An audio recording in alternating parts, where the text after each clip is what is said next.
시청자 여러분 안녕하십니까? 뉴스에서는 다루지 못했던 경제 뉴스를 허심탄회하게 낱낱이 파헤쳐보는 뉴스보다 더 센 증시회전의 김혜영입니다. 안녕하세요. 권세호 회계사입니다. 대한민국 경제를 움직이는 기업을 낱낱이 분석해보았습니다. 안녕하세요. 양한나입니다. 한 주간 증권가를 뜨겁게 달군 증권가 이슈를 분석해봤습니다. 네, 뉴스보다 더 센 증시회전 지금 시작합니다.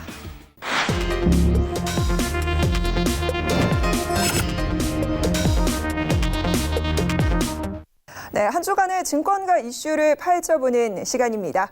과연 이번 한 주 증시에는 어떤 이슈가 들썩였는지 확인을 해볼 텐데요. 최근 증권가에는 테마주들이 굉장히 많이 형성이 되고 있습니다. 이 가운데도 히토류와 관련된 주가들이 굉장히 움직임이 많다고 하는데요. 도대체 이 히토류가 뭐길래 이렇게 주식시장을 들썩이게 하고 있는 건가요? 네, 히토류 관련주가 이렇게 관심을 받게 된 건 바로 트럼프 미국 대통령과 시진핑 중국 국가주석 간의 그 싸움이죠. 바로 미중 무역 전쟁 때문입니다. 그 미중 무역 전쟁에서 이 히토류가 이 중국이 미국에 대한 그 보복 카드로 제시할 수 있다는 그런 전망이 나오면서 히토류에 대한 시장의 관심이 급부상하게 됐습니다. 네, 미중 무역 분쟁 속에서 히토류도 이제 수출 규제 대상이 된다 이런 전망이 나오고 있는데 네. 아마 그래서 이렇게 관심이 뜨거워진 거죠? 네, 맞습니다. 이 히토류의 매장량, 전 세계 매장량의 대부분이 중국에 있고 또 대부분의 전 세계 공급량을 중국이 책임을 지고 있어서 중국이 미국에 대해서 그 히토류 수출 규제에 들어가게 되면 이제 좋은 그 보복 카드가 될 수 있는 거죠. 히토류는 쉽게 말해서 희귀한 금속이라고 표현을 할 수 있는데요. 이 소재의 성질 자체가 열과 전기가 잘 통하기 때문에 휴대폰이나 태블릿, 디스플레이, 전기 자동차 이런 고부가 가치 제품을 만드는 데 쓰이고 있어서 가치가 높은 소재라고 볼 수 있습니다. 네, 그래서인지 중동에 석유가 있다면 중국에는 히토류가 있다. 이런 이야기가 좀 나오는 것 같더라고요. 네. 히토류가 하나의 광물을 그럼 뜻하는 건가요? 아닙니다. 쉽게들 이 오해를 하시는데 히토류는 하나의 광물이 아니고요. 그 안에 아주 수많은 원소가 포함이 되어 있습니다.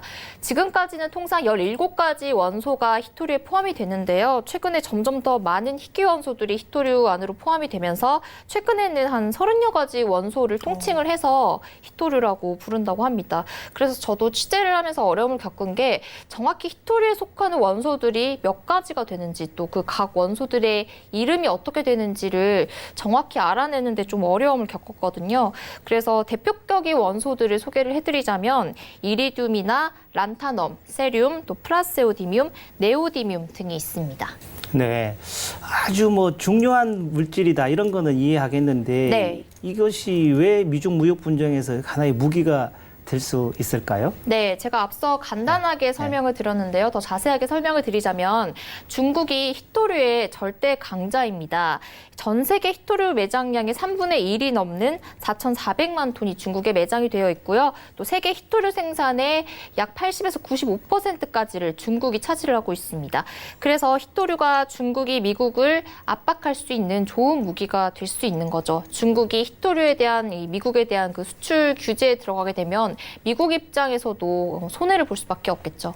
네, 그야말로 중국이 히토류의 절대 강자다 이렇게 볼 수도 있을 것 같은데 저희 이제 주식시장으로 다시 좀 돌아와 보죠.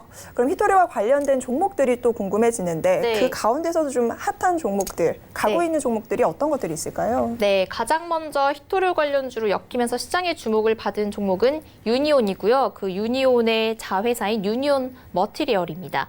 유니온 머티리얼이 히토류를 대체할 수 있는 히토류 대체제로 알려진 페라이트 마그네트를 주요 제품으로 생산한다는 소식이 시장에 전해지면서 유니온 머티리얼과 그 모회사인 유니온까지 함께 그에 대한 반사이익의 기대감으로 급등을 했습니다. 히토류 대체제를 생산한다는 이유로 이제 주가가 이제 상승했다는 네. 거는 중국이 이제 히토류 규제를 하게 되면은 결국은 미국도 이제 대체제를 찾을 수밖에 없다. 아마도 이런 기대감 때문일까요? 네, 맞습니다. 이렇게 주식시장에서는 한 곳에서 악재가 발생을 하면 또 그에 대한 반사이익 기대감을 얻을 수 있는 기업들의 이렇게 매수세가 몰리는 현상이 나타납니다. 네, 그렇다면 좀 직접적인 수혜를 받을 수 있도록 직접 이 히토류 사업을 하는 그런 기업은 없나요? 네, 직접적으로 히토류 사업을 하는 기업 있습니다. 바로 티플렉스인데요. 티플렉스는 히토류를 비롯해서 티타늄, 니켈, 텅스텐 이런 특수 재질의 소재를 산업 전반에 유통하는 사업을 하고 있습니다. 그래서 또 대표적인 히토류 관련주로 꼽히고 있고요. 또 노바텍이라는 기업도 중국 현지와 손을 잡고 그 히토류에 속하는 네오디뮴을 생산을 해서 삼성전자 등에 납품을 하고 있다는 소식이 전해지면서 또 히토류 관련주로 꼽히고 있습니다. 히토류 테마주가 이제 갑자기 시장에 뜨겁게 달구니까 네. 또 갑자기 뭐 우리도 한번 해보겠다 싶어서 이렇게 네, 맞습니다. 갑자기 뛰어들 그럴 기업들도 좀 있을 수 있을 것 같아요. 네, 맞아요. 네, 네. 히토류에 대한 관심이 워낙 뜨거워지다 보니까 이제 최근에 이제 우리도 히토류 사업을 해보겠다 하는 기업들이 등장을 하고 있습니다. 역시 그런 기업들이 등장을 하면서 또 주가도 급등하는 양상을 보였는데요. 그 대표적인 기업이 쌍방울입니다. 쌍방울이요. 네. 저희가 흔히 알기로는 쌍방울은 속옷 브랜드로 많이 알고 네, 있거든요. 맞습니다. 속옷 전문 기업인데요. 쌍방울이 지난달에 돌연 히토류 사업에 진출을 하겠다는 그런 빅뉴스를 전했습니다. 러시아의 부랴트 공화국이랑 함께 지하자원 및 신재생에너지 공동 개발을 위한 MOU를 체결을 했는데요. 이 MOU를 통해서 쌍방울과 부랴트 공화국이 함께 손을 잡고 히토류를 포함한 금이나 텅스텐, 니켈과 같은 지하자원을 함께 개발을 하기로 했고요. 이 같은 소식이 전해진 날 당일에 쌍방울 주가는 바로 상한가로 직행했습니다. 지금 시장 같으면 뭐 히토류 얘기만 나와도 기대감 때문에 주가가 네. 뭐 급상승하는 그런 네. 분위기네요. 맞습니다. 워낙 투자자들 사이에서 히토류에 대한 관심이 크기도 하고요. 또 실제로 사업적인 가치가 있는 소재가 맞고요. 또 무엇보다 중국에서 히토류 관련해서 이제 미국에 대한 제재 움직임이 포착이 될 때마다 히토류 관련주들의 주가가 움직이면서 그 수급이 재빠르게 움직이는 모습입니다. 네, 그렇다면 이 쌍방울 외에 혹시 이렇게 갑작스럽게 히토류 사업에 이렇게 접근한 기업들이 또 있을까요? 네, 있습니다. 이 쌍방울 말고 또 네페스 신소재라는 기업도 지난달에 히토류 사업에 뛰어들겠다고 밝혔는데요. 네페스 신소재의 경우는 희소금속 전문 기업인 글로벌 레어런스의 지분을 취득하면서 이 회사와 같이 히토류 소재 사업을 추진을 하겠다고 했는데요. 인도의 히토류 기업이랑 또 독점 계약을 체결을 하기도 했고요. 그렇게 해서 올 3분기 내로 국내에도 히토류 관련 공장을 짓고 가동을 하겠다는 포부를 밝혔습니다. 히토류 사업을 한다고 얘기를 했으니까 또 여전히 시장에서는 뭐 좋은 기대감이 있었겠네요. 네, 맞습니다. 이 네페스 신소재의 경우에도 그 당일 그 이제 히토류 사업을 하겠다라고 밝힌 당일에는 주가가 반짝 오르긴 했는데요. 지금까지 줄곧 내리막길을 걷고 있습니다. 이 네페스 신소재가 그 히토류 사업을 진출하겠다고 한 당일에도 장중에는 최고 19%까지 급등을 했는데 다시 주가가 빠지면서 결국에 종가는 0.38% 상승 마감에 그쳤고요. 또 그 뒤로 현재까지 주가가 약 30% 넘게 빠져버린 상태입니다. 네, 잘못하다가는 이거 뭐 네페스 신소재 같은 이런 종목들 많이 나올 수도 있겠다는 우려감도 드는데 네. 제 아무리 첨단 산업에 있어서 굉장히 중요한 물질이라고는 하지만 투자할 때는 유의할 부분도 또 상당히 있을 것 같아요. 무작정 네. 뛰어들면 낭패 볼 수 있겠죠. 맞아요. 이 히토류 관련주라고 해서 주가가 급등을 하는 것도 사실이지만 거의 대부분이 반짝 급등, 3일초나 이렇게 끝나버리고 말기 때문에 그 이후로는 오히려 하락세를 걷고 있는 기업들이 많거든요. 그래서 투자에 유의를 해야 할 필요가 있습니다. 예, 그러네요. 예, 단순히 그냥 히토류라는 말만 믿고 이제 또 갑자기 투자했다가 네. 또 반짝 또 이렇게 또 실패할 수도 있으니까 네. 역시 이제 기업의 어떤 실질 가치나 사업 전망 이런 걸 좀 꼼꼼하게 살펴보고 의사결정을 해야 될 것 같아요. 네, 맞습니다. 그래서 이번 기회에 회 계사님이 히토류 관련 전문 기업주 한 곳을 꼽아서 재무제표 분석을 해주시면 안 될까요? 야, 좋은 생각인데요. 그래요? 예, 한번 검토해 보도록 하겠습니다. 네, 감사합니다. 네, 이렇게 해서 더 센 증권가 이슈, 오늘은 히토류와 관련된 테마주들 이야기 나눠봤습니다.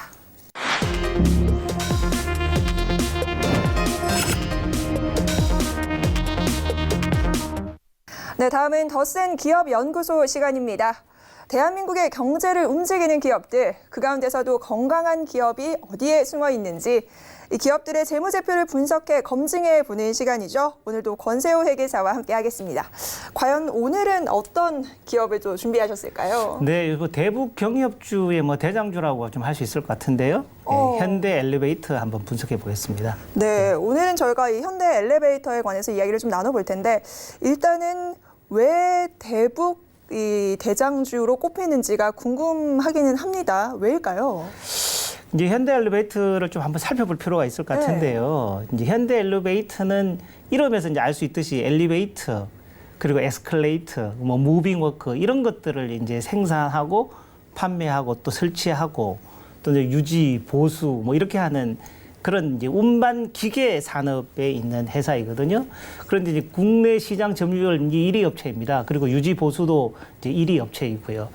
그런데 이제 현대 엘리베이터가 현대 그룹의 어떤 실질적인 지주사 역할을 지금 하고 있습니다. 근데 현대 그룹 하면은 이제 가장 이제 주력 기업이 현대상선이라는 회사였는데 현대상선이 이제 해운업 위기 그리고 유동성 문제 등으로 인해서 굉장히 큰 어려움을 겪었죠. 그래서 한진해운은 결국 이제 청산되었고, 이제 현대상선은 현대정권도 매각하고 현대택배도 매각하고 막 이런 자구적인 노력을 하니까 결국 이제 청산되지는 않고 지금 산업은행이 대주주로 이제 넘어갔습니다. 그러다 보니까 현재 현대그룹이라고는 하지만 실질적으로 많이 이제 축소가 되어서 이제 현대 아산, 현대 뭐 경제연구원 그리고 뭐 현대 LNR 뭐 이런 회사 등이 지금 현재 그룹 계열사로 현재 남아 있는 상태이거든요.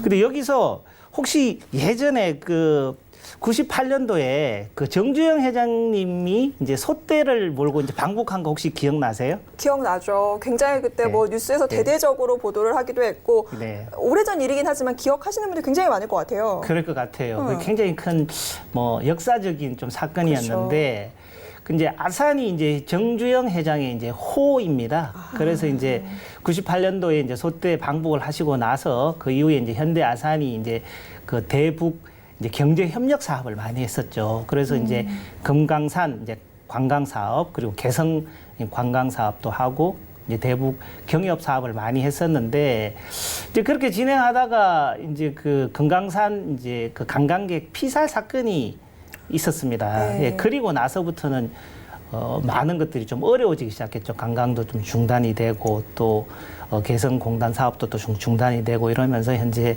대북과 관련됐던 경제협력 사업이 이제 많이 좀 어려워진 상황이고요.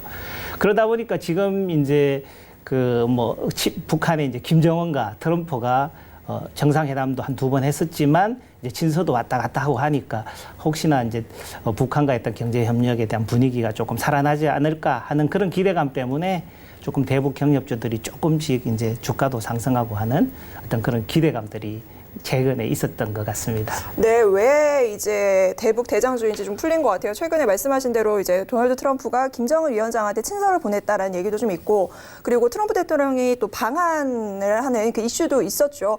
아무래도 이제 3차 북미 정상회담에 대한 기대감이 좀 불면서 현대 엘리베이터가 좀 부각이 되는 게 아닌가, 뭐 그런 생각이 좀 듭니다. 네, 현대 엘리베이터는 현대 아산의 최대 주주로 있는 건 알고 있는데 나머지 주주 구성은 어떻게 되는지 궁금하네요. 네, 그 한 회사를 좀 정확하게 이해하려면 주주 구성을 좀 이해할 필요가 있을 것 같아요. 그래서 이제 지배 구조를 이해해야 회사를 좀 정확하게 이해할 수가 있는데 지금 현대 엘리베이터는 이제 현정은 회장님의 이제 특수 관계인들이 한 35% 정도를 이제 지분을 갖고 있습니다. 그 현정은 회장님이 이제 7.85% 그리고 이제 현대 글로벌이 이제 7.68%. 그런데 이제 현대 글로벌도 여전히 이제 현 회장님과 특수 관계인이 100%를 갖고 있는 회사이고요.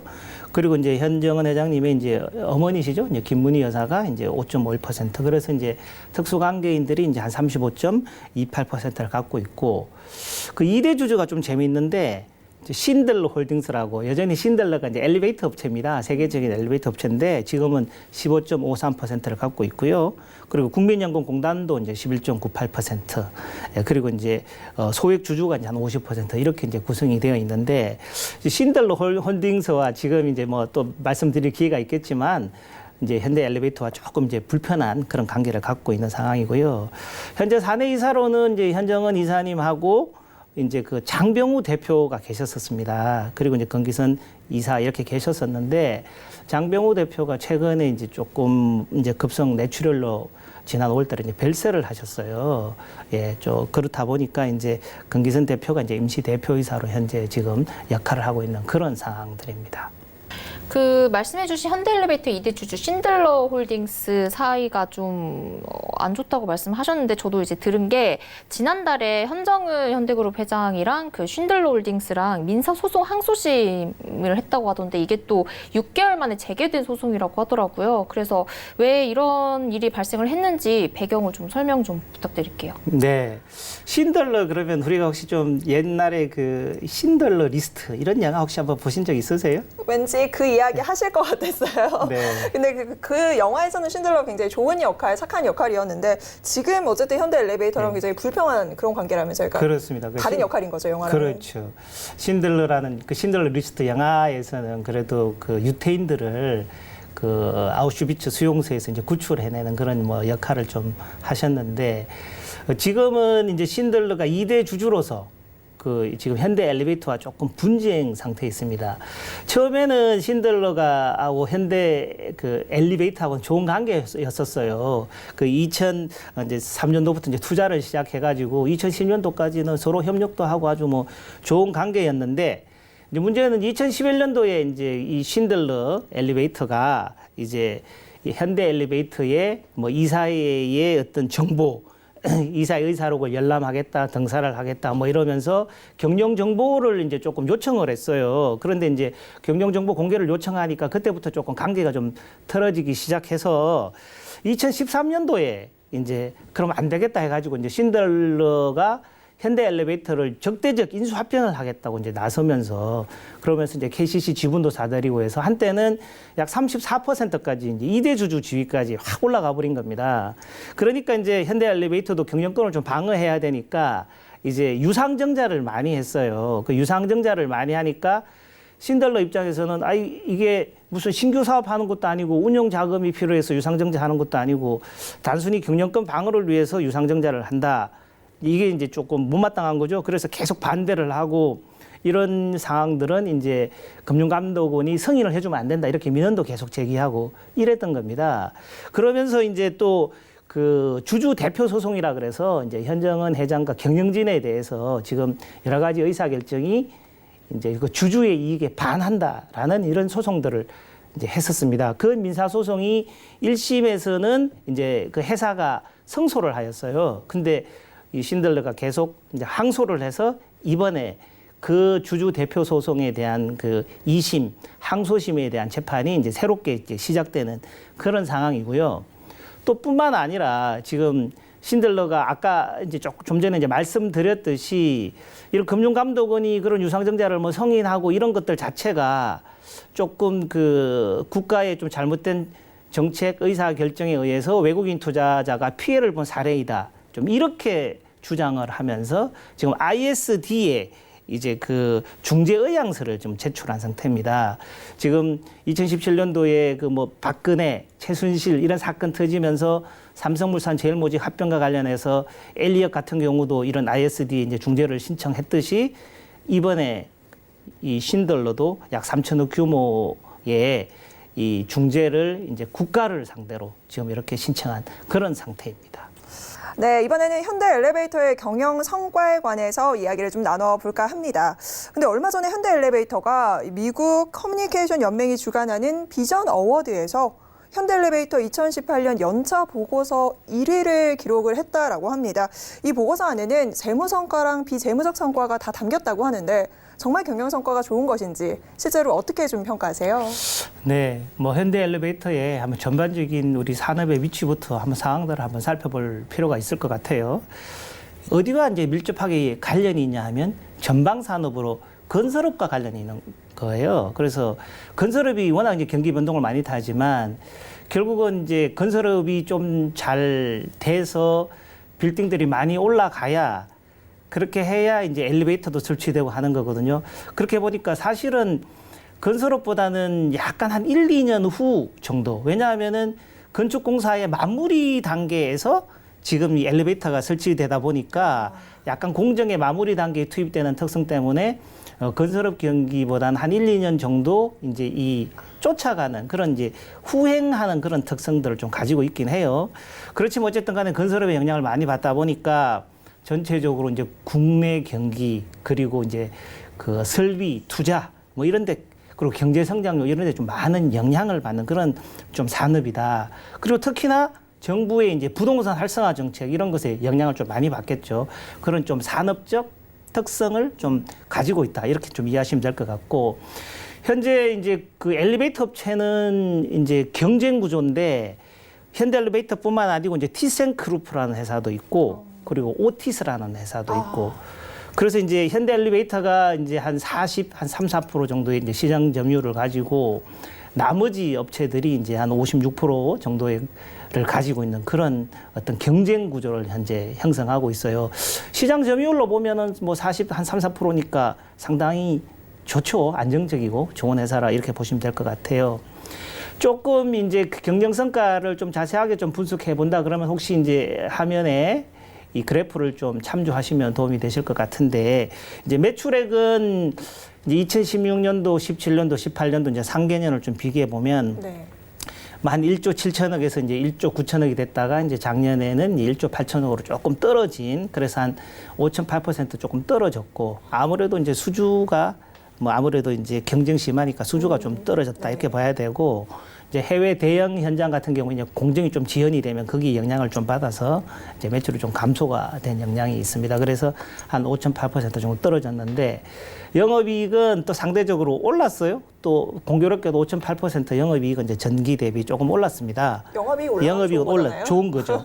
그러니까 이제 비용 절감도 많이 하고 매출은 줄어들었지만 비용 절감해서 이제 판매 관리비도 많이 좀 줄이고 그리고 이제 또 해외 법인에서도 또 실적 개선이 좀 되어 가지고 다행스럽게 이제 영업이익은 좀 올랐습니다. 이제 보시면 이제 당기 순이익이 이제 조금 많이 이제 줄어들어서 뭐 걱정할 수도 있을 것 같은데요. 이제 내용을 좀 살펴보니까 이제 우리 현대엘리베이터가 이제 주가 상승 때문에 이제 전환 사채 매도 청구권에 대한 이제 평가 손실이 좀 발생한 겁니다. 그래서 이 경우는 뭐 조금 일시적인 상황이라고 좀 볼 수 있으니까요.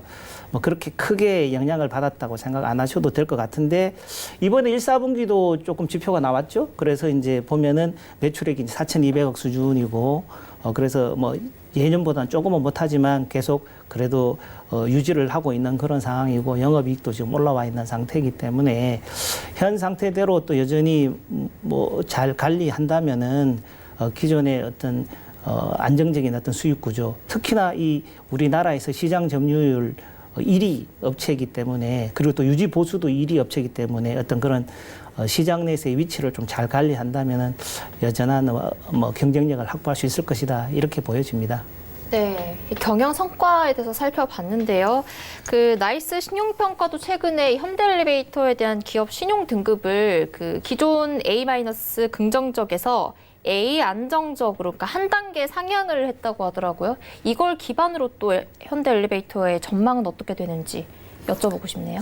예, 최근에 이제 나이스 신용 평가가 이제 A-에서 이제 A0로 이제 등급을 상향을 했었죠. 예, 한국 이제 기업 평가는 A0였었는데 이제 그동안 좀 차이가 있었지만 이번에 이제 좀 같이 이제 A 그러니까 안정적인 어떤 상황이다 이렇게 이제 평가를 받았습니다.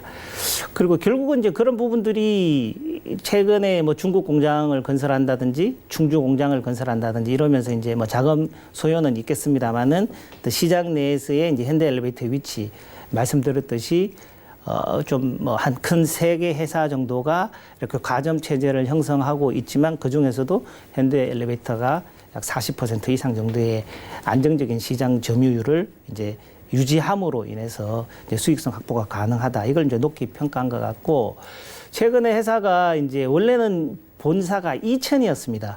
SK 하이닉스 이제 그 근처에 있었는데 이번에 그 회사들을 SK 하이닉스에 이제 매각을 하고 충주로 이제 본사와 이제 공장을 이전을 합니다. 그러면서 이제 또 새롭게 또 출발을 할 어떤 그런 기회를 가지고 있는 거고요.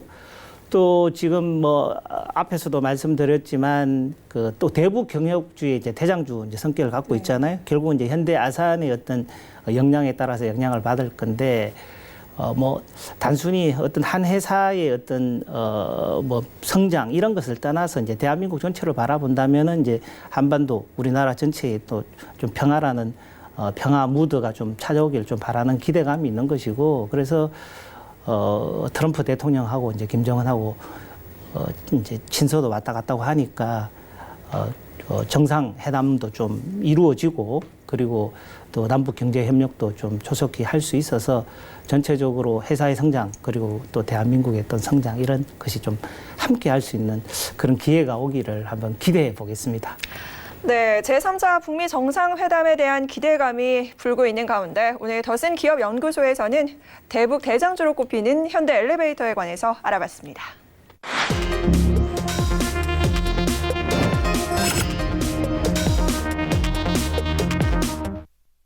네, 이렇게 해서 더센 증권가 이슈에서는 히토류 관련 테마주 확인해봤고요. 더센 기업 연구소에서는 현대 엘리베이터 진단해봤습니다. 자, 오늘 한 줄 평 또 빼놓고 갈 수 없겠죠. 어떤 말씀 해주실까요? 네, 지금 북한 김정은 위원장과 이제 도널드 트럼프 대통령 간의 친서가 지금 왔다 갔다 하고 있는데요. 친서 수준을 넘어서 북미 정상회담이 좀 조속히 이루어지고, 그에 따라서 남북 경제 협력도 빨리 이루어질 수 있기를 기대해 봅니다. 네, 히토류 미중 무역 분쟁의 핵심 카드가 과연 될 수 있을까? 귀추가 주목됩니다. 고래 싸움에 새우 등 터지지 않도록 한국 시장도 만반의 준비를 갖추자라고 마무리하겠습니다. 네, 저희가 준비한 뉴스보다 더 센 정시회전은 여기까지입니다. 다음 주 이 시간에는 더 센 증권가 이슈와 기업으로 돌아오겠습니다. 함께해 주신 여러분 고맙습니다.